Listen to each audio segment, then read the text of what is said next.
Oyo, ndadzoka futi zvekare salibonani. My name is DJ Sparks Zimbabwe. Ndiripo pana pa chivhitivhiti chiri health, chivhitivhiti chisina maside effect. Tadzoka futi nenyaya yezvigunwe, nyaya yezvigunwe yekupisa. Pane rume anga ichitendera pa social media chinzi Ginimbi lite akachekeresa zvigunwe zvake kuti aite mari. Akachekeresa zvigunwe zvake kuti aite mari. Ndipo kana tikuziva nyaya dzekutendera mazuva ano dzekuti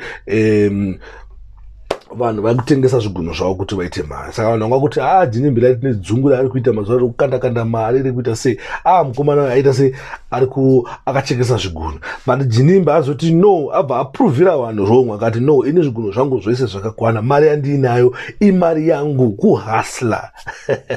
Ndofamba mukuona mapictures ari pascreen aya, zvigunwe zvemukomana zvakaita sei zvakakwana. Do abva nda photoshoot na mari kamva nda photoshoot kuti vanhu vagara vaone kuti amai zvigunwe zvakaita se zvakakwana, zvigunwe zvake zvichiri 10, zvigunwe zvake zvese zvichiripo. Ndipo mukuona mapictures andikuisa pa screen ndo mapictures a Ginimbi lite aine zvigunwe zvake zvese zvakakwana.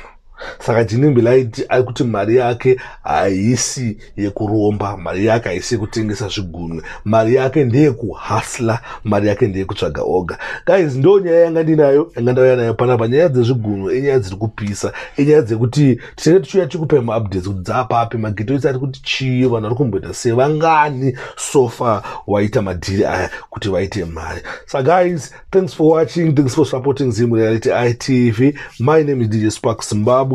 Ndiripo pa chivhitivhiti chamunofarira, chivhitivhiti chiri health, chivhitivhiti chisina maside effect. Rimwe dei ndakazobvunza nomwe munhu, Sparks chivhitivhiti chii? Ndakati aiwa, chivhitivhiti iTV. Saka ndiripo pana pa TV yamunofarira, pa television yamunoda, television yamunowana malatest anenge achipisa. Don't forget to subscribe kana uchinge usina kusubscribe. Kana wanga uchingoona mavideo usina kusubscribe, cheredzo kubva panapa usina kukomenda. Komenda something, ndione mafungiro ako nemaonero ako. Thank you.